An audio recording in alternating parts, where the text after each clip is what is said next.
Hola a todos, bienvenidos al primer directo del canal de Transición Energética. Muchas gracias por estar aquí, a los que estéis. Y nada, en primer lugar, pediros que le des a like o compartáis con vuestras redes para poco a poco llegar al mayor número de personas posible, que es importante. Y nada, para empezar con los directos, traemos a uno de los mayores divulgadores de transición energética en España, que es el señor Pedro Fresco, el cual deberíamos tener por aquí. A ver. Buenas tardes, Estoy Pedro. aquí. Buenas Buenas tardes. tardes. Bienvenido. Gracias a ti. Muchas gracias por tu tiempo, de verdad. Y nada, para el que no lo conozca, Pedro, aparte de divulgador, es licenciado en químicas, si no me equivoco, por la Universidad de Valencia. Ha trabajado ya muchos años en el sector renovable. Ha sido director de transición ecológica de la Generalitat Valenciana y actualmente tienes el cargo de director general de ABAESA, ¿cierto? Así es.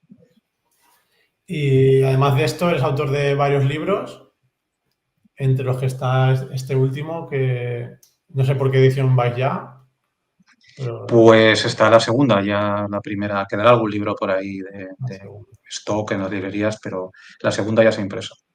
Muy bien. Su último libro es Energy Fakes, que trata sobre varios mitos de la transición energética, el cual os recomiendo mucho, tanto si os gusta el sector o si sois iniciados para resolver todas las dudas que tengáis sobre el sector, porque hoy en día nos bombardean con muchos bulos, como los que comenta Pedro, y es importante estar informado. Y nada, Pedro, si quieres tú presentarte, hacer una breve presentación. Bueno, me has presentado muy bien, no sé mucho más que puedo contar. Bueno, como has comentado, este es el tercer libro que tengo. Publiqué dos ya hace bastante tiempo. El primero es del año 2018, el segundo de 2020. Y este me tomé un periodo un poquito más largo para escribirlo. En parte, pues bueno, pues porque el cargo de director general de la administración es un poco intenso y no encuentras las horas para poder escribir un libro. Entonces, bueno, aproveché el interregno entre dejar el cargo público y volver a la empresa privada o a la vida civil, por decirlo de alguna manera, para poder escribirlo. Entonces, nada, a ver si tardo menos de 4 años en escribir otro. Nada, te esperaremos. Y pues nada, antes de entrar en materia, Pedro, eh, si nos podrías contar un poco cuál es la motivación de escribir este libro. A ver. Hmm. Bueno, es un libro de casi de cansancio, ¿no? Durante muchos años, bueno, pues yo creo que desde escribir el primer libro, me he visto continuamente, pues, teniendo que rebatir bulos, ¿no? Pues no solo en redes sociales, en conferencias, en la vida privada también, ¿no? La gente te habla, te cuenta cosas, no te cuenta, te repite cosas que no son ciertas. Y me daba cuenta que daba igual las veces que explicases que algo no es cierto, que pues daba igual, ¿no? Es un aprendizaje que, bueno, se tiene en ese momento al corto plazo, pero 2 meses después pues vuelve a aparecer el mismo bulo, o 3 meses después. Y es una batalla titánica, esto es uno bueno, de los grandes dramas cuando intentas combatir las fake news en general, que es que por mucho que lo hagas, por mucho que lo intentes, la fake news no desaparece nunca, siempre está ahí, ¿no? Entonces, bueno, ante este cansancio, planteé una hipótesis.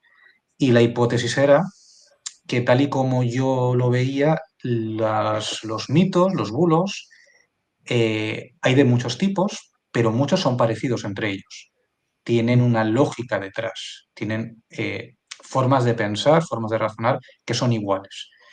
Entonces mi tesis era, bueno, voy a ver si escribiéndolas todas en un libro se consigue un efecto mucho más claro, en el sentido de que si tú lees 4, 5, 10 bulos que tienen en el fondo lo mismo, tienen las mismas falacias lógicas o tienen la misma motivación, creo que se genera un aprendizaje mucho más intenso que te permite, cuando aparece un bulo número 11 que no tienes identificado, te permite intuir que te están intentando engañar o que no es cierto o que puede no ser cierto, por decirlo de forma más estricta. Y creo que eso se consigue cuando haces ese ejercicio, ¿no? Bulo tras bulo, tras bulo, tras bulo, tras bulo, vas viendo que todos se parecen, que todos tienen la misma lógica, que la motivación es la misma. Y eso solo se consigue, pues, bueno, pues algo haciendo no sé, un curso, haciendo un máster, ¿no? O leyendo un libro. Y lo que hice, pues, va a hacer una especie de recopilación de todo aquello que había estado durante mucho tiempo rebatiendo con, pues, bueno, un éxito relativo y juntarlo todo para ver si este efecto, pues, bueno, sucedía. Y todavía no lo sé, pero yo espero que sí. No, la verdad es que el libro, como comentaba, está muy bien. Yo creo que es un buen regalo para hacer a esa gente que está externa al sector para que poco a poco vaya calando en la población general, porque es verdad que la gente solo se cree lo que le dicen desde un lado y hay que abrir un poco más la mente, creo yo. Pero bueno, Mm. ahora quería comentar ya entrando más en materia algunos de los mitos que me han llamado más la atención. Yo creo que algunos ya es verdad que ya se escuchan poco, por suerte, pero hay otros que yo creo que van incluso a más, por interés o por lo que sea. Entonces, a ver, me he anotado aquí varios. Nada, en el libro tratas 32 mitos y bulos y lo divides en seis capítulos distintos por temática, digamos. Aunque como comentas en el libro es complicado a veces separar. Pero para empezar, Pedro, quería empezar por el tema del autoconsumo. Ujú. Esto que dicen muchos, que se escucha mucho en la gente de a pie, decir que primero llenemos los tejados y luego ya empezaremos a instalar en el suelo. No Ujú. sé qué nos podrías decir al respecto. Bueno, este es una mitología, por no llamarlo bulo, voy a llamarlo mitología, que tiene un interés claro detrás, que es intentar dar una alternativa, una respuesta a un rechazo innato a la instalación de energías renovables, eh, digamos así, en el territorio, ¿no? O sea, fuera de lo que son los tejados.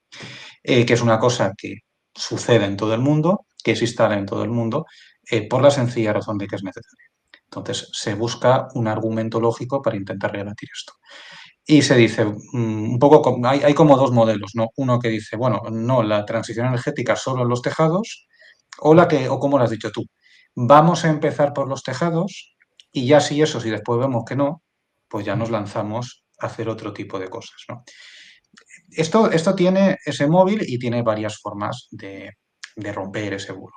Lo primero, por empezar en esta segunda forma de decirlo, si el secretario general de la ONU está diciendo que hay que hacer todo, toda la vez y en todas partes, eh, claro, no puede ser que empecemos por algo y luego ya veamos si seguimos con lo otro. No, oiga, que ustedes están diciendo que hay que hacer todo a la vez y en todas partes. Solo por eso no podemos esperar a poner en los tejados todo lo que tengamos para seguir con lo demás, porque para cuando acabemos de poner en el tejado todo lo que podemos poner, ya se nos han ido los objetivos 2050 a hacer puñetas. Pero bueno, esta es la forma fácil. Después, ¿por qué no es posible hacerlo solo en los tejados? Yo en el libro doy dos explicaciones adicionales. Una, primero, porque lo único que puede instalar en tejado, que es energía solar fotovoltaica, pues puedes poner mini eólica, pero la mini eólica tiene el recorrido que tiene, que es algo, pero tampoco es muy relevante, ¿no? Solo con energía solar no vas a poder hacer la transición energética, por una cuestión sencilla de estacionalidad. Eh, Al final, la energía solar, lamentablemente, pues genera mucho más en primavera y en verano que en otoño y en invierno. Entonces, para poder hacer una transición energética lógica, tienes que tener una energía que complemente. Y esa energía que complemente estacionalmente, en muchos países, entre ellos España, es la energía eólica, que te hace justamente el ciclo contrario. Te genera más a finales del otoño, en invierno y un poquito a principios de primavera. Es un momento fuerte. Y la energía eólica depende de grandes máquinas que son eficientes cuanto más grandes son y más altas son. Y además no puedes poner los tejados. Con lo cual, solo por eso no tiene sentido el argumento de solo los tejados. Pero ese con la energía solar fotovoltaica tampoco se puede. Y tampoco se puede porque todos los estudios de potencial real de energía solar fotovoltaica que hay en los tejados es inferior a lo que necesitaríamos para descarbonizar. Y aquí entran luego distintos matices y distintas cuestiones. Hay gente que confunde el potencial técnico con el potencial real. El potencial técnico, básicamente, pues es casi si lo alicatas todo, ¿no? Pero luego eso no es real. La realidad es que no todas las superficies puedes usarlas, la realidad es que no todos los propietarios de todas las superficies van a permitir usar esa superficie para poner paneles solares, y después la realidad es que de esos enormes potenciales técnicos, esos potenciales físicos, que se llaman en un estado un poquito anterior al técnico, lo que vamos a poder convertir en instalación real va a ser una fracción. Entonces, es muy peligroso engañarse con los potenciales técnicos y sobre todo engañarse con este argumento de que basta con los tejados o empecemos por los tejados y luego ya veremos. Eso al final lo único que nos llevaría es al retardismo climático y a generar un gran problema climático a la Tierra y a las siguientes generaciones. Totalmente. Pues a colación de lo que comentabas, también mucho de ese rechazo a la fotovoltaica en suelo de las renovables es el impacto ambiental que estas tienen. No sé, en ese sentido, ¿qué podría decir a la gente para que estuviera más tranquila de este impacto que tiene? Bueno, aquí hay varias cuestiones. Primero, el impacto cero no existe. No existe en nada. Yo digo siempre de broma que si queremos impacto cero, suicidémonos todos, porque los seres humanos, nuestra propia existencia tiene impacto. El impacto cero no existe. Lo que hay que buscar es el menor de los impactos para conseguir bueno, las cosas que son necesarias para nosotros. Y dentro del menor de los impactos, lo que hay que tener claro es que las energías renovables son, sin ningún tipo de duda, el tipo de energía que tiene menos impacto.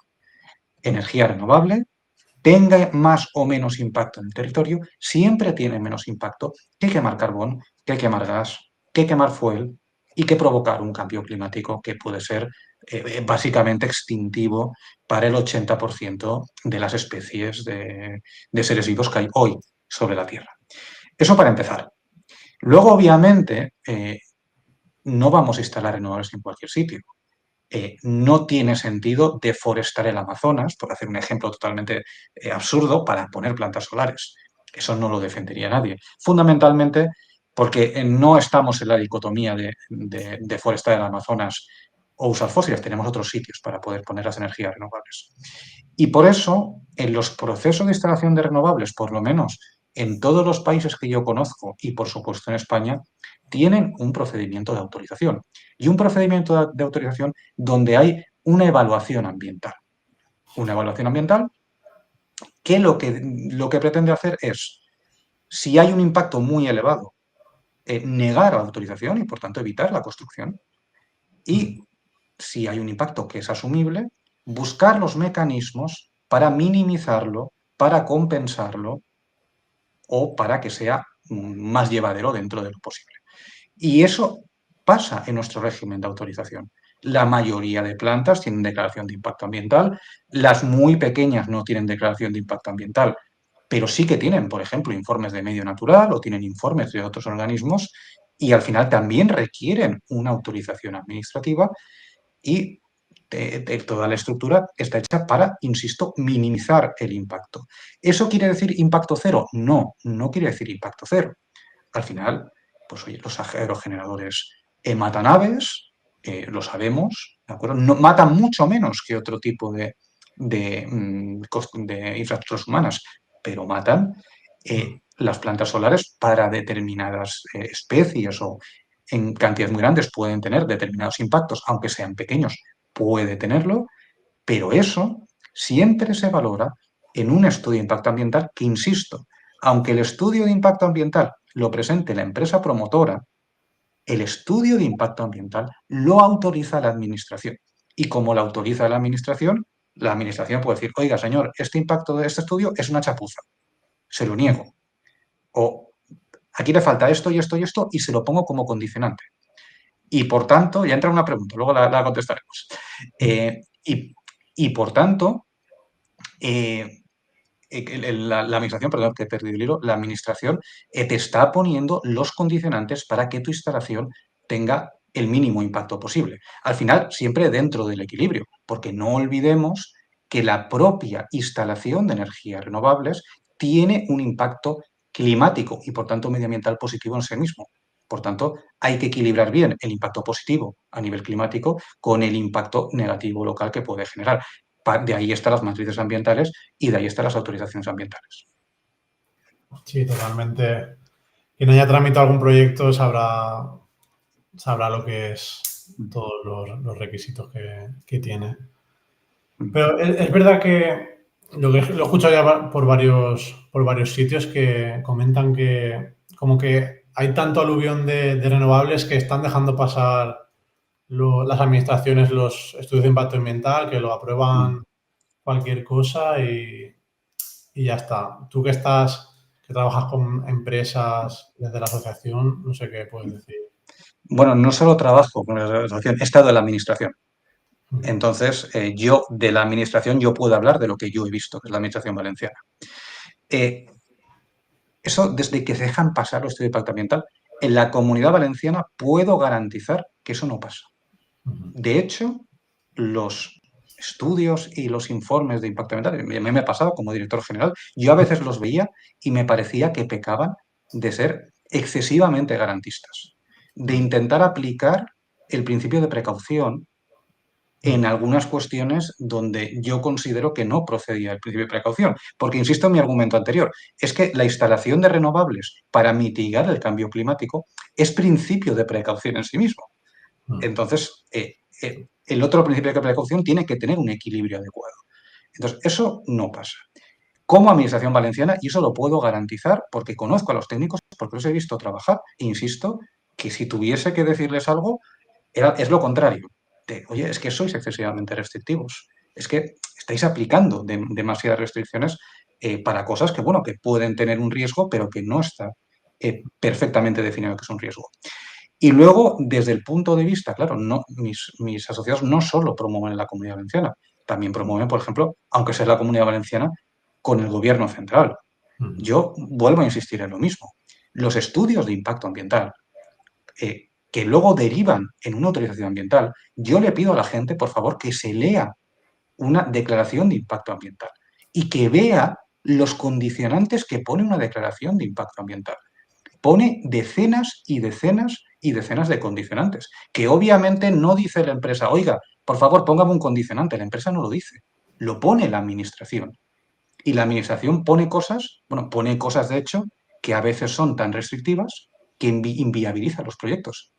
Hay días positivas que matan los proyectos, porque exigen, pues, pongo un caso muy claro, ¿no? Enterrar una línea durante decenas de kilómetros que inviabiliza económicamente eso, por ejemplo. Y como esto, otras muchas cosas.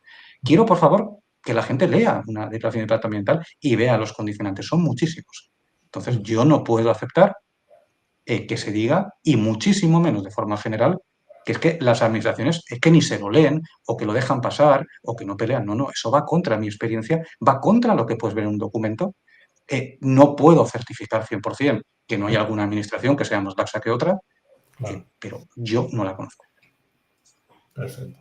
Nada, esperamos que sean las mínimas las que actúan así. Por aquí teníamos un chat.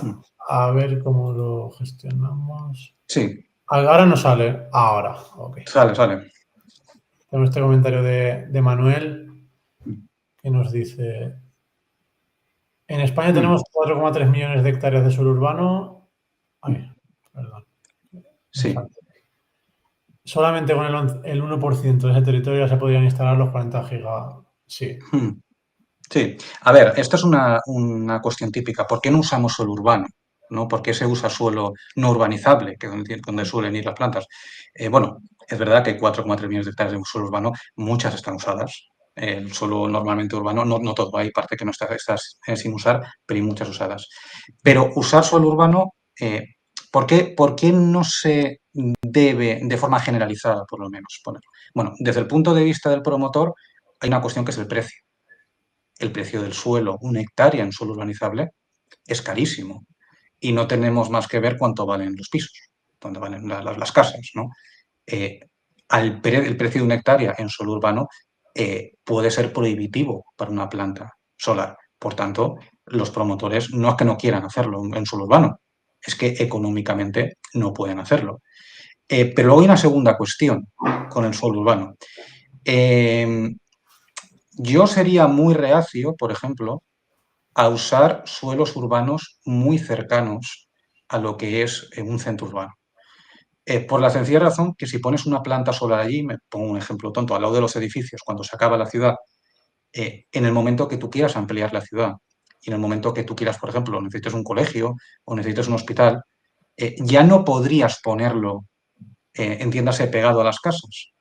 Tendrías que llevarlo mucho más lejos. Y en principio eso no tiene sentido. O sea, una planta solar puede estar a 10 kilómetros y la electricidad va a la velocidad de la luz. Eh, pero poner un hospital a 10 kilómetros, un colegio a 10 kilómetros, no tendría sentido. Le estarías haciendo un problema a la gente. Y no solo eso. Si estuviésemos usando suelos urbanizables, con potencial urbanizable, y los estuviésemos usando para poner plantas solares. Ah, bueno, da igual, acabo. Esto, Manuel, perdona, es que me está corrigiendo esto. Eh, para suelos, podríamos crear una burbuja de suelo y, por tanto, un incremento altísimo de los precios de la vivienda. O sea, eso hay que tenerlo en cuenta. Ahora me dice Manuel que estoy respondiendo una cosa que no ha preguntado, que me ha preguntado a las cubiertas. Vale. Lo he comentado al principio, no sé si estabas conectado. Es verdad que hay muchas cubiertas, hay potenciales calculados de las cubiertas, pero cuando se calcula un potencial real de todas las cubiertas que hay en un país como España, por ejemplo, no nos llega para hacer la transición energética. Yo el mejor estudio que conozco de potencial solar en cubiertas para España nos da una generación de 65 teravatios hora anuales.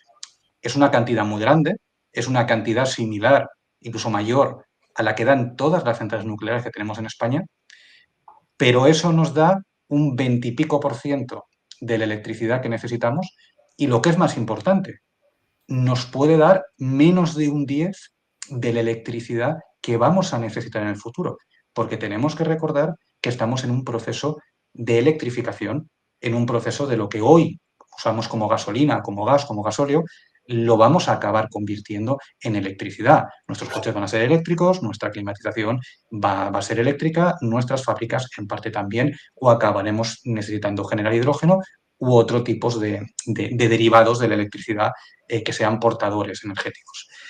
Por tanto, hay una cuestión estrictamente limitativa. Esos 4,3 millones de hectáreas no se calculan como hectáreas, hay que calcularlo como superficie de tejado, no solo catastral, sino útil, y no solo como útil, sino como potencial real. Porque no todas las cubiertas son aptas, porque no todas las cubiertas tienen conexión, porque no todas las superficies los propietarios van a querer usarla. Por ejemplo, si yo tengo un ático y tengo 100 metros cuadrados de terraza, no voy a querer que mis 100 metros cuadrados de terraza tengan placas. Obviamente, porque seguramente me gasto 1.000.000 de euros en el ático, ¿no? Entonces, hay que tener mucho cuidado, hay que valorar bien los potenciales reales. Y dicho todo esto, nosotros debemos aspirar en que el mayor porcentaje que podamos de energía solar vaya en tejado. Pero creo que plantear que más de un tercio o más de un 40%, por ser extremadamente generoso, de la energía solar que necesitamos va a poder ir sobre tejado, me parece que son cálculos irreales. Perfecto. Gracias, Pedro. Y gracias a Manuel por comentar. Os invitamos a que participéis en la conversación y nos vayáis comentando lo que queráis. En principio las trataremos al final del directo también, pero si surge, pues como ha hecho ahora Pedro, las contestamos. Que venía a cuento con lo que hablábamos, estaba bien. total. Vale. Pues ahora continuamos. Esto era un poco del primer capítulo que va sobre energías renovables, los mitos. Y ahora ya por pasar por encima por los otros capítulos, al menos una preguntita de cada uno si me gustaría. Sobre el segundo, que son los mitos colapsistas, quería que me explicaras un poco cómo ves tú la perspectiva de los peak oilers. Si crees que estamos cerca del peak oil o cuanto menos del peak demand que comentas tú, de que se deje de demandar. No sé qué nos puedes decir. Bueno, yo tengo 42 años para 43. Yo llevo escuchando toda la vida el Picoy, ¿vale? De hecho, en algún momento de mi vida me pareció algo bastante verosímil. Y la realidad es que el Picoil pues, todavía no ha llegado. De hecho, con datos de hace unos días de 2023, hemos visto que la demanda de petróleo de 2023 ha vuelto a ser la máxima de la historia. Por tanto, no estamos en el pico. Ni parece que lo vayamos a estar, porque sigue habiendo muchísimas reservas de petróleo, se sigue haciendo fracking, sigue saliendo pues, petróleo de esquisto del fracking y es verdad que hay pozos, hay zonas y países que están en decadencia, pero hay otros que están incrementando todavía su producción de petróleo. No hay nada que nos diga que tenemos un peak oil delante de los ojos. Lo que sí que puede haber, y digo puede, pero tengo que decir debe, es un peak demand, que conceptualmente es lo contrario. Es vamos a reducir la extracción de petróleo no porque no nos quede o porque sea más difícil de extraer o sea más caro de extraer, sino porque tenemos que dejar de quemarlo, porque es uno de los objetivos energéticos derivados de la política climática que tenemos que conseguir. Y yo creo que el peak demand puede estar en algún momento de esta década. Ojalá fuese en 2024, 2023, que no lo sé. Y creo que el peak demand lo vamos a conseguir si conseguimos electrificar el transporte de forma rápida. Porque más o menos la mitad del petróleo que se gasta en el mundo, que se consume en el mundo, se usa para el transporte, digamos, sobre ruedas, el transporte sobre carretera. Tanto vehículos particulares como lo que son camiones y vehículos de transporte. Y una cosa que estamos viendo fundamentalmente en China es que la electrificación de su parque móvil va rapidísima. No en otros países como el nuestro, donde va muy lenta, pero en China, que al final es el principal mercado automovilístico del mundo y por tanto es el principal consumidor de petróleo para ese tipo de usos, la electrificación va como un tiro. Seguramente vamos a acabar este año con tasas en los últimos meses del año de más del 50% de los coches que se vendan en China eléctricos. Eso llevará su tiempo que para ir sustituyendo los coches de combustión, pero ya nos está diciendo que la demanda de petróleo por esa vía va a estar contenida. Y si nos tomamos en serio la política climática, llegará un momento que hay un peak demand, insisto, preferentemente 2023, que parece que 2024 va a superar 2023, pero en algún momento de esta década, cuanto antes mejor. Y sobre todo, ya no es tanto llegar al pico, sino intentar reducir fuertemente esa demanda el momento llegues al pico, porque si llegas al pico y luego sigues plano, pues tampoco vale para mucho. Totalmente, Pedro. Pues justo comentabas sobre el coche eléctrico y el cuarto capítulo va sobre los mitos de electrificación. No sé si nos destacarías alguno o... Podría destacar muchos. La verdad es que ha sacado el tema seguramente donde hay más fake news y hay más mitos, que es el tema del coche eléctrico, que a mí es una cosa que me desespera. O sea, desde las baterías, los incendios, yo qué sé, o sea, hay que no van a poder ser todos eléctricos, que no hay litio para hacer los coches eléctricos, todos los que has visto en el libro, todos los mitos, a mí me sorprende la virulencia con la que se transmiten y lo establecidos que están en el imaginario colectivo.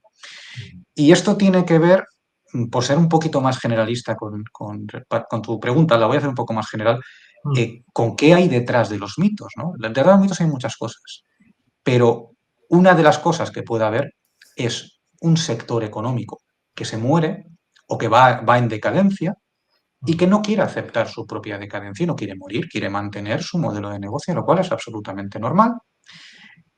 ¿Pero qué hace? Bueno, pues lo primero, intenta hacerlo por las buenas, vender las bondades de su tecnología. Y cuando ve que no puede, lo que te queda es recurrir a los mitos, a los bulos y, entre los mitos y el bulo, el miedo, asustar a la gente. Y yo creo que estamos en ese punto, dentro de lo que son dos industrias fundamentalmente, la industria de la fabricación de coches de combustión y después también la industria del refino, que al final parte importante de su negocio son estos coches. Esas dos industrias, que además en un país como el nuestro representan dos de las principales exportaciones del país, bueno, pues están facilitando o están difundiendo este tipo de bulos por muchísimos sitios. Luego, bueno, pues aquí ya podíamos ir un poquito más fino, con la colaboración de figuras prácticamente, no sé, cómicas, como algunas que salen en programas que antes eran de ovnis y ahora son de otras cosas, ¿verdad? Y eso, pero ha penetrado muy bien y ha penetrado pues, en el miedo de la gente. El miedo a, ahí voy a tener un coche eléctrico y me voy a quedar tirado. El miedo a, es que la batería, si hace frío, no funciona, ¿no? El miedo se quema a los coches eléctricos, ¿no? Es que va a explotar, es que se va a quemar, ¿vale? Todo este tipo de cosas que son bulos con motivaciones económicas detrás del libro, está haciendo mucho daño en muchos países, ¿no? Y yo creo que en el nuestro es un caso claro. Muchas veces se pregunta por qué no avanza la electrificación de los vehículos en España. Y hay muchas causas, desde ayudas mal diseñadas hasta una cuestión de renta, porque los coches eléctricos todavía son caros, aquí vivimos en edificios, es un poquito más complejo, infraestructura de recarga, vale, hay muchas cosas. Pero una de las cosas de las que no hablamos y que también está allí es la enorme cantidad de bulos que hay contra el coche eléctrico. Cualquier coche que se incendie en cualquier carretera de España, aparecerá alguien en una red social diciéndote que es un coche eléctrico y que se ha incendiado la batería. Eso lo vemos a diario. Eh, y eso está ahí. Y eso evidentemente a la gente le da miedo. Y el miedo hace que no abraces el cambio. Y para eso se cultiva el miedo, ¿no? Para que no abraces el cambio. Entonces, ese capítulo yo creo que es importante y de hecho probablemente lo hubiese hecho más amplio y más importante si escribiese el libro ahora, porque me parece que los bulos sobre el coche eléctrico eh, van creciendo, ¿no? En vez de reducirse, van creciendo. Sí, totalmente. El tema de las baterías ahora también está saliendo con la instalación de baterías conectadas a red, por ejemplo. Que eso es Sí, una... es el mismo miedo. Bueno, ¿cómo siembro el miedo? Diciendo, pues, dos mitologías típicas. Una, las baterías se incendian, ¿vale? De hecho, bueno, no lo hemos dicho aquí, lo podría haber dicho. Hay estudios en Estados Unidos de aseguradoras que demuestran que un coche eléctrico se incendia del orden de 50 veces menos que un coche de combustión y 50 veces menos es tela, ¿eh? O sea, 50 veces menos posibilidad es mucho. Con las baterías pasa lo mismo, obviamente se puede incendiar como todo se puede incendiar, pero se busca el miedo por la parte de la batería puede explotar y el miedo que es otro clásico. Es que los campos electromagnéticos pueden afectar a tu salud. Y esto ha pasado con la telefonía móvil, ha pasado con las líneas eléctricas desde tiempos inmemoriales, está pasando con las energías renovables, con los parques solares y los parques eólicos, sobre todo con los solares, se vuelve a decir otra vez la mitología de es que las radiaciones, los campos electromagnéticos de baja intensidad provocan enfermedades o provocan tumores o todo esto, cosa que es radicalmente falsa. Hay decenas de miles de estudios de salud en el mundo y no se ha demostrado ningún tipo de relación. Y son estos dos puntos los que también se están aplicando en el tema de las baterías. Pero por eso hace especialmente importante esta batalla contra las fake news, ¿no? Si la gente tiene miedo, si la gente le asustan, es normal que la gente tenga miedo. Y si tiene miedo, rechaza las cosas. Entonces, tenemos que poder llevar una información que sea veraz, que sea transparente, que sea científica, sobre todo, e intentar reducir así el miedo de la gente, que insisto, es natural. Sí, así es. De hecho, el tema de las explosiones La gente al final se acostumbra, pero no es consciente de que en uno de combustión está ahí constantemente. Tienes ahí una bomba de relojería también, que ya te fías, pero que también podría explotar si no fuera Sí, algo. bueno, tú no te acordarás, porque eres un poco más joven que yo, pero hubo una época donde salían los vídeos de los móviles que explotaban. Mm, Y hubo unos meses de terror de que los móviles, las baterías móviles explotaban cuando empezaron a ser de litio, mm. porque antes eran de hidruro de níquel, luego pasaron a ser de litio y se veía que explotaban. ¿A ti te ha explotado algún móvil, Víctor, alguna vez en el bolsillo o en la mesa de noche? No, ¿Verdad que no? A mí tampoco. ¿No? no, Y yo no conozco a nadie que le haya explotado el móvil. Bueno, pues con los coches pasa lo mismo. Y con las baterías estacionarias, lo mismo. totalmente. Muy bien, Pedro. Pues ahora con el cuarto capítulo es de la energía nuclear y sobre esta, pues un par de cosas quería preguntarte. La primera, por que nos dieras tus argumentos, porque entiendo que van por ahí, de por qué la nuclear no va a formar parte de la transición energética, que hay muchos defensores de que es parte fundamental. Y por otro lado, si piensas que el cierre nuclear en España es necesario o se podría mantener un poco más para favorecer la transición. Vale, bueno, lo primero, yo no digo que la nuclear no vaya a formar parte de la transición energética. Digo que va a tener un papel muy menor. Ujú, eh, que parece lo mismo, pero no es lo mismo. O sea, que le gusta mucho la nuclear, le parece que es lo mismo, no es lo mismo. ujú, ¿Por qué digo que no va a tener un papel relevante? Eh, pues porque la historia nos lo está demostrando.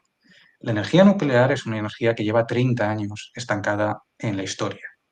ujú, Y 30 años que lo veamos en los números, pero la tendencia que empieza hace 30 años se está cultivando muchos años antes.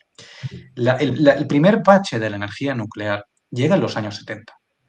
Luego los números no te lo muestran hasta los 90. Luego pasa Chernobyl, ¿vale? Pasa una serie de cosas que evidentemente fortalecen esa tendencia. Pero ya pasa allí. Y llevamos muchas décadas donde no se hace más que hablar de renacimiento nuclear y no hay ningún renacimiento nuclear. De hecho, yo doy el dato en el libro, en los últimos 4 años, 3 de ellos se ha retirado más potencia nuclear en el mundo que la potencia que se ha instalado. Y eso está ahí. Y las causas de eso eh, pueden ser varias, pero hay una que representa el 90% de la causa, que es una cuestión económica y de tiempos. La energía nuclear es cara, es ujú, cara. Y eso es evidente porque lo dice, puedes ver en las centrales que se han construido en Estados Unidos, en las que se han construido en Francia, en las que se han construido en el Reino Unido, en Finlandia, en países donde no sabes los costes porque está pagado por el Estado, no lo puedes ver, pero en otros sitios sí. ujú, Son caras y cada vez son más caras porque se ha perdido habilidad constructiva, porque las centrales tienen más seguridad después de los determinados accidentes, por la razón que sea. Y eso coincide con otra cuestión, que es que las energías renovables son cada vez más baratas. ujú, Entonces, mientras una va para arriba, la otra va para abajo. Y llega un momento en que cuando cualquier planificador de políticas energéticas o cualquier inversor quiere hacer energía descarbonizada, no va a elegir la nuclear, que le va a costar 3 veces más y le va a costar 4 veces más tiempo en ponerla. Va a preferir energía solar o va a preferir energía eólica. Y cada año que pasa en el mundo, la diferencia de instalación entre nuclear y energías renovables se agranda y cada vez es mayor. Y ya estamos en órdenes de magnitud superiores. O sea, eh, cada día que pasa de este año 24, estamos instalando prácticamente 2 gigas de energía solar. O sea, cada día se está instalando la potencia de 2 reactores nucleares como que tenemos en España, que no es la energía generada, pero si la quieres convertir en energía generada, convierte 2 en 8. ujú. Entonces, esta es la realidad. Tú le estás poniendo al sistema eléctrico del mundo cada 2 o 3 días la energía de una nueva nuclear, solo con energía solar. Eso es imbatible. Y eso va a generar que de aquí a unos años la cantidad de energía solar sea brutal en el mundo y la cantidad de energía nuclear puede ser un poquito mayor que ahora, un poquito menor que ahora o la misma, pero no será mucho menor. Es una cuestión meramente económica. Y además, es que cada año que pasa, se recertifica, ¿no? Y no es una cosa que esté pasando ahora, lleva 30 o 40 años. Y a la segunda pregunta que me haces, bueno, ¿y las centrales nucleares que tenemos en España qué? Bien, ahí es distinto, porque eso ya está construido. Eso ya no es gastarte un montón de dinero para tener una central de aquí 20 años, para que te genere una energía mucho más cara. Son centrales que están prácticamente amortizadas y que están funcionando. Puede ser razonable, y de hecho lo es en muchos países, extender la vida útil a sus nucleares. De hecho, yo, si fuese legislador alemán, probablemente no hubiese cerrado los 6 últimos reactores nucleares. Yo creo que no se tenían que haber cerrado mientras mantuviesen esa cantidad de carbón. Pero hay otros países donde eso no tiene sentido. Y uno de los países es España. Y la prueba clara es esta primavera. Esta primavera, que ha habido muchísima energía renovable, porque cada vez instalamos más, hemos tenido parte de nuestro parque nuclear a medio gas, por decirlo de forma popular, durante prácticamente 3 meses. Es decir, las centrales nucleares han tenido que bajar carga, han tenido que pararse algunas durante algunos días porque no era necesaria esa energía ya que teníamos renovable. Y no tiene sentido estar consumiendo un recurso como es el uranio para generar energía, que tiene coste variable además, cuando tienes energía gratis de un flujo natural que es el sol, el viento y el agua que no puedes almacenar, que si no la usas, la pierdes. Por tanto, esto ha pasado 2 años y pico antes del cierre del primer reactor y ha pasado 11 o 12 años antes de todo el cierre nuclear español. Con lo cual, lo que nos dice esta primavera es que probablemente el cierre nuclear está bastante bien escalonado para la cantidad de energía renovable que vamos a meter en el sistema. Si luego resulta que eso no es así, porque electrificamos a toda velocidad que ojalá pase, o resulta que llega un momento en que se deja de instalar renovable y no se instala más, pues entonces yo considero que se podrá replantear el cierre nuclear, no de estos 2 primeros reactores que prácticamente ya están sentenciados, sino, por ejemplo, pues, de los últimos reactores que se van a cerrar en la década de los 30. Y yo no tengo ningún problema que, si es necesario, esos reactores estén 2, 3, 5 años más o 10 años más. Creo que no va a hacer falta, fundamentalmente por exponencialidad en la instalación de energías renovables. Y, por tanto, creo que el cierre nuclear está bien previsto y está bien hecho. Pero si llegase a haber una circunstancia que lo aconsejase, yo no sería favorable. Ahora, eso es una cosa, y otra cosa es contar bulos y mitos como es que si se cierran las centrales nucleares vamos a quemar gas. Oiga, no, eso no es verdad. Porque es que eso no ha pasado en ningún país que ha cerrado nucleares. Y menos va a pasar en España con el recurso renovable que tenemos. Total. Pues ojalá las podamos cerrar y con las renovables cubramos todo eso que se va. Pues a ver, voy a ver qué tenía más por aquí anotado. Vale, el quinto capítulo hablas de gases renovables. Que esto no sé qué peso le darías tú en la transición energética, al menos en España, a esto. Bueno, la cuestión es que no lo sabemos. Es un poco la cuestión, porque tendrán más o menos peso en función de todo lo que seamos capaces de electrificar. Si nosotros llega un momento en que somos capaces de electrificar pues, el transporte pesado por carretera, si somos capaces de electrificar las industrias que necesitan calor de 1000 grados, etcétera, al final los gases renovables quedarán para usos muy minoritarios. Si la tecnología no nos llega para electrificar mucho, al final tendremos que recurrir a estos gases renovables que serán de forma muy limitada el biometano, que podamos hacer de los residuos que nosotros generamos, pero que al final está muy contado, quiero decir, el biometano podemos generar, tampoco nos da para todo, ¿no? Y luego lo que sí que tiene una escalabilidad mayor es el hidrógeno verde, con sus mayores costes, con sus problemas de economía, pero que, como lo llaman algunos, es como una navaja suiza, ¿no? Es una herramienta que tú no usarías para nada si tienes una herramienta de verdad, pero te vale para todo. Si te ves en un apuro, sacas la navaja suiza y vale para todo. Pues el hidrógeno tendrá ese papel que no sabemos cuánto es. Sí sabemos que va a estar, y sabemos que va a estar pues, por 2 razones fundamentales. Primero, porque como ya usamos hidrógeno gris para determinados usos, fundamentalmente para la industria química y para hacer fertilizantes, ahí vamos a meter el hidrógeno verde. Entonces, ese uso lo va a tener seguro. Y después, porque probablemente tengamos, por lo menos con la que tenemos en el corto o medio plazo en la cabeza, vamos a tener quizá problemas para electrificar barcos y aviones de largas distancias, por decirlo así.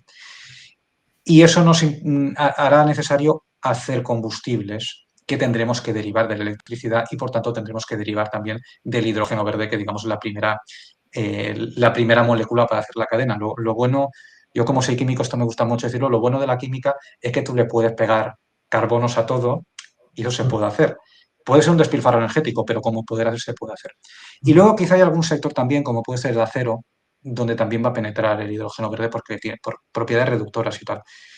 Yo no creo que vaya mucho más allá de esto, ni creo que deba ir, pero solo con los 3 usos que he dicho, la cantidad de hidrógeno verde que se va a tener que generar en el mundo ya va a ser brutal. Y por tanto, eso va a tener su lugar en el futuro. Perfecto. Pues veremos cómo evoluciona. Pues sí, para ir terminando en cuanto a los mitos, quería acabar del último capítulo. Comentas que es donde comentas otros mitos que no están categorizados en los anteriores. Quería que me comentaras sobre el de que el mercado marginalista es infalible, que muchos claman, muchos expertos incluso. No sé, me gustaría saber que pusieras tu opinión y cuál sería tu solución para las renovables que vienen para que encajaran lo mejor posible en el sistema. Bueno, el tema del sistema marginalista es quizá el mito más complicado de todos, porque al final hay una cuestión técnica detrás que sí que es cierta y sí que está bien. A mí, como a todo el mundo que hemos trabajado en el sector energético, nos han educado y nos han explicado que el sistema marginalista era como eran como las tablas de Moisés, ¿no? Esto era una ley divina que llegaba y era perfecto porque es el que te daba el coste real de la necesidad en cada uno de los momentos, ¿no? Y yo nunca vi esto claro, ¿no? Nunca lo vi claro. Y de hecho, conforme iba avanzando la transición energética, yo ya dije hace muchos años, creo que está en mi primer libro, que el sistema marginalista, bueno, tiene sentido y funciona más o menos bien cuando tu energía viene de fuentes que son marginales, o sea, fuentes que tienen un coste variable por combustible, pero que cuando el sistema pasa a ser un sistema de fuentes que no tienen coste marginal porque no tienes combustible, que estamos hablando de la eólica y la fotovoltaica, eso deja de tener sentido. ¿Cómo puedes tener un sistema de precios marginales cuando tienes fuentes que no son marginales, ¿no? Esto, que parece tan lógico dicho ahora, en su momento era prácticamente el anatema. Esto te hacía un necio, ¿no? O un idiota decir eso. Y de hecho, se sigue defendiendo en muchísimos círculos, no voy a decir académicos, ¿no? Pero sí del sector energético, del mundo de la energía, que esto es perfecto. Ahora con un matiz, que está diciendo, bueno, vale, esto es perfecto, pero es verdad que es solo para restos, ¿no? Que la mayoría del sistema, por mercados alternativos, mercados a precio fijo, mercados a largo plazo, por PPAs, etcétera, se tiene que hacer con más estabilidad. Bueno, pues por lo menos hemos llegado a un punto donde ya nos podemos empezar a entender. Yo tampoco tengo excesivo problema de que los picos que falten sean marginales. Está bien. Lo que no puede ser es que todo sea marginal. Porque al final, en un sistema eléctrico y en un sistema como el nuestro, el sistema marginalista es el que te está fijando los precios del mercado de futuros. Y el mercado de futuros es el que está marcando los precios de los PPAs y de los mercados a plazo. Por tanto, y esto lo hemos visto en la crisis energética, si el mercado se ponía a 400, te subía el OMIP y luego también te subía los PPAs. Y cuando el mercado marginalista se hunde, te baja uno y te baja el otro, ¿no? Entonces, al final, lo que no puede ser es que esta idea marginalista que puede tener sentido para restos te arrastre todo el mercado detrás y te anule porque además estás generando un efecto perverso, que es que como el sistema marginalista hoy te da un precio de 200 y mañana te da un precio de 0 en función de que hay un poquito más de solar esa hora o hay un poquito menos, hay una incertidumbre radical y ante la incertidumbre radical nadie invierte nada. Porque yo para qué voy a invertir si no sé cuál va a ser mi retorno. y también como consumidor. Yo voy a electrificar mi fábrica. Si no sé si esto vale 200 o vale cero, es una cosa que no tiene sentido. Esto es el capítulo más largo del libro, mm, tiene una tecnificación ya un poquito más alta que el resto de capítulos, por una cuestión, porque esto he intentado explicarlo de forma fácil, pero es muy difícil explicarlo de forma fácil. Quien lo consiga le darán el Nobel de Comunicación Científica, estoy absolutamente convencido. mm, Creo que se entiende relativamente bien, incluso para sí, gente que no es muy profesional, pero yo creo que, o sea, yo no quiero decir que el sistema marginalista sea una locura, una barbaridad y que no valga para nada, no, tiene su sentido, ordena bien las fuentes, ha tenido su sentido histórico, puede tener sentido en determinados puntos, eh, pero niego radicalmente la idea de que esto es la perfección matemática sobre la Tierra. No, señor. Es un sistema que ha tenido su uso, ha valido bien en ciertas circunstancias y hay circunstancias donde no vale. Y en la crisis energética se ha visto que no vale. Y en una inundación de energía solar a mediodía tampoco vale. Porque si la energía vale cero, todo el mundo quiebra. Y si todo el mundo quiebra, no hay energía. O sea, eso no tiene sentido. Y la segunda pregunta, que ya esta sí que es para no ver. ¿Qué sistema sería el que tú harías? Bueno, pues mm, ojalá lo supiese, ¿no? Ojalá lo supiese porque mm, ya me dedicaría fundamentalmente a esto. mm, Yo lo que sí que creo es que un sistema, para que funcione bien, es importante que los costes medios de la generación sean parecidos a los costes finales, mm, a los que se vende esta energía. O sea, mejor dicho al revés, el coste final esté cercano al coste medio. Tiene que haber un margen de beneficio, mm, obviamente, pero no puede ser que algo valga 20 y se venda a 400. mm, Eso no puede funcionar, eso no puede ser. Y ese sistema no tiene ningún sentido. Y hay que dar previsibilidad. Tiene que haber un sistema que le diga a la sociedad que tiene que electrificar y que por tanto no va a llegar mañana el gas a meternos un piquito y el gas se pone a 200 euros megavatio y que la electricidad valga 500, porque eso no tiene sentido social, no tiene sentido para la transición energética, no, eso no permite electrificar. Parte del problema de no electrificación que tenemos ahora muy probablemente viene porque la gente ha visto precios eléctricos tan altos durante el año de crisis energética, el año y pico de crisis energética, que ahora no se fía. Entonces, esto no puede ser. Yo creo que tiene que ser así, tiene que haber más previsibilidad. Lo que ya no sé es cómo estructurar el sistema, no me llega la inteligencia para tanto. mm. No, bueno, esperemos. A ver si alguien Hay le una, entra la. hay una pregunta por aquí, si quieres la respondemos. Sí, es sobre, otra vez, El Manuel, hidrógeno. sobre hidrógeno verde. A ver, la ponemos por aquí. Sí, ¿crees que el hidrógeno se puede transportar por gasoductos por toda Europa, como nos cuentan? Teniendo en A cuenta que es ver, una casi imposible de contener. bueno, a ver, es casi. Las tuberías plásticas pueden llevar, de materiales plásticos pueden llevar hidrógeno. ¿Vale? El hidrógeno se puede almacenar, tiene unas ciertas pérdidas, pero mm, no tienen por qué ser superiores a la del gas natural, aunque es verdad que es una molécula más frugal, que escapa mucho más fácil. eh, Hay maneras, se puede hacer materias mejores, ¿no? Las tuberías plásticas valen para eso. Se puede, sobre todo por Europa. Tengo ya muchas más dudas que se pueda mucho más lejos, porque al final sí que es verdad, y lo dice bien Manuel, que es una molécula que tiene menos densidad energética y por tanto el coste para bombearla, por decirlo así, para llevarla a otro sitio por unidad de energía es mayor. Entonces, ¿tienen sentido los gasoductos, hidrogenoductos, llámalo como quieras, si las distancias no son demasiado grandes? Para transportar a 1000 kilómetros puede tener sentido, a 1500, pero no tiene sentido mucho más. Y tampoco podemos transportarlo en barco como tal. Ahí tampoco tendría sentido. Tendríamos que transformarlo en metanol o en amoníaco o en otras cosas. Pero claro, cada transformación te lleva a una pérdida energética. Entonces, pues si tiene sentido, yo creo que se va a transportar hidrógeno, porque hay países en Europa que no van a tener posibilidades de generar toda su energía renovable. Sí que creo que tenemos que ser listos como españoles y a pesar de que si Alemania necesita hidrógeno, yo creo que hay que ser. La transición energética y la mitigación del cambio climático es una cosa global. Creo que hay que ser generoso, pero deberíamos intentar que ese coste de transporte, de imputación, haga más caro el hidrógeno en Alemania que en España, fundamentalmente para tener una ventaja competitiva industrial en España. O sea, no me niego a una exportación a un país vecino donde puede tener sentido por cuestiones físicas, sí que creo que tenemos que ser pillos en eso y que sea un poco más barato en España que en el país de destino, porque es que en muchos casos, en algunos casos tendrá sentido llevar el hidrógeno allí, en otros casos tendrá sentido traer aquí, y digo aquí como digo otro país, que sea productor de hidrógeno, traer la actividad consumidora de hidrógeno. Y luego ya el producto final exportarlo, que puede tener más sentido que hacer larguísimos exportaciones de hidrógeno. Perfecto. Pues muchas gracias, Pedro. Muchas gracias, Manuel, por el comentario.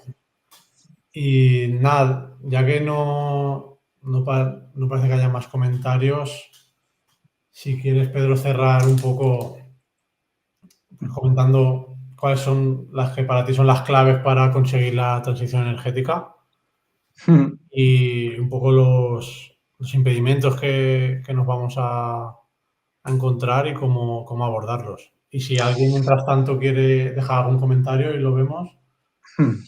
Bueno, yo creo que estamos en una situación donde realmente ya tenemos casi todas las tecnologías que son necesarias. No todas son competitivas, eso es verdad, pero tenerlas las tenemos casi todas. Y al final, que nosotros podamos cambiar el mundo fósil por un mundo prácticamente descarbonizado es una cuestión de voluntad social, de voluntad política y de inversión. Yo recuerdo cuando Draghi dijo eso de whatever it takes, cuando hablaba de las primas de riesgo y todo esto. Yo creo que la transición energética necesita también un whatever it takes y convertirse en uno de los principales objetivos sociales de los países y de la humanidad en general, que es esta transformación brutal y bestial, no solo de la generación de energía, sino de las propias, de los propios consumos de energía que tenemos que electrificarlos. Todo lo que tengamos ya que sea económicamente rentable, energía solar, energía eólica, ya las baterías, los vehículos eléctricos, el biogás en muchísimos casos, todo eso necesitamos una inversión masiva. Insisto en el concepto de inversión. Esto no es un gasto, esto es una inversión. Tener esto puede ser caro a corto plazo, pero positivo a medio plazo, porque nos va a ahorrar costes a medio plazo de combustibles y de dependencia energética y de muchísimas otras cuestiones. Y luego hay que hacer un esfuerzo muy importante también, que también requiere dinero, a nivel de escalamiento de tecnologías que sabemos que funcionan, pero que no tienen el coste todavía para poder extenderse. Tenemos que trabajar sobre eso para que la economía de escala la haga barata y también sobre la vía de la I más D más I, porque hay muchísimas tecnologías que no están ni siquiera, están todavía en un estado anterior, que no son, obviamente no son competitivas, pero tampoco están totalmente desarrolladas, pero que nos podrían dar herramientas y nos podrían dar variables para poder hacer una transición energética más eficaz. Y si al final invertimos en 5 y salen 2, pues serán 2 nuevas cartas, 2 nuevos comodines que nos harán muchísima función.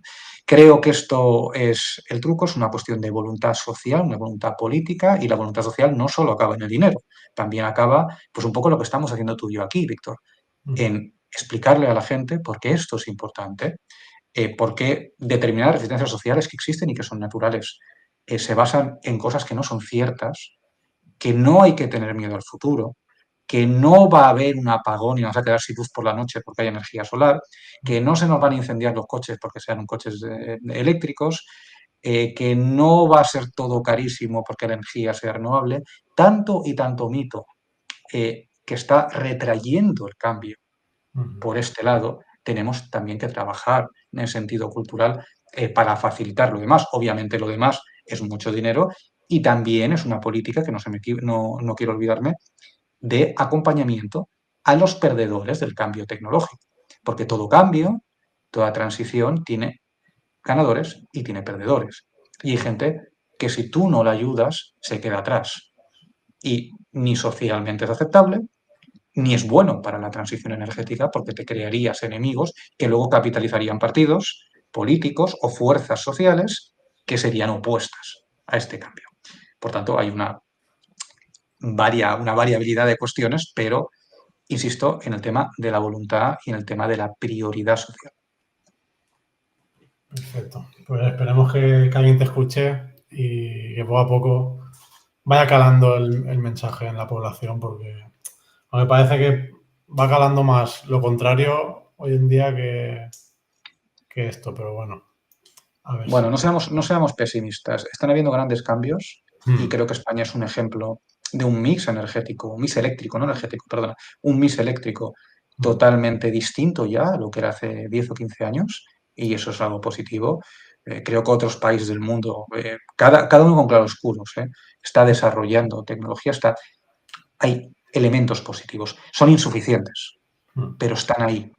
Y al final, cambios tecnológicos tan brutales como estos, con dos grandes potencias como China y como Estados Unidos, que con distintos mecanismos están volcados en la fabricación de tecnologías limpias, va a generar una fuerza motriz tan fuerte que va a producir el cambio. Ahora, el cambio no nos tiene que arrasar, ¿no? Pues entonces seremos víctimas. Tenemos que ser parte del cambio, parte activa y además, como país, ser un país que se pueda beneficiar de esto.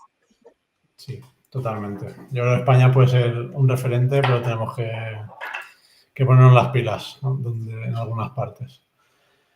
Y nada, Pedro, pues creo que ya pasamos las 7, no te voy a quitar más tiempo. Veo que nadie ha dejado más comentarios por aquí, con lo que podemos cerrar. Estupendo. Muchas gracias Pedro por venir al primer directo. No sé si habías estado en muchos directos antes. He estado en algunos, sí. Además, es un formato que me gusta mucho. Esto Sí, es mucho mejor que entrevistas o formatos muy enlatados. Te permite expresarte bien, explicar y creo que es mucho mejor también para quien lo vea. sí, hoy en día está muy bien y a ver si poco a poco vamos haciendo más y va llegando el mensaje a la población, Pedro. Tú ya haces mucho trabajo, a ver si el resto también aportamos nuestro granito. Y nada más, pues muchas gracias a todos por ver el directo, compartirlo si podéis, lo tendréis subido en las redes sociales, en el propio LinkedIn y YouTube podréis verlo también. Y nos vemos en el siguiente. Muchas gracias, Pedro. Gracias, Víctor. Gracias a todos.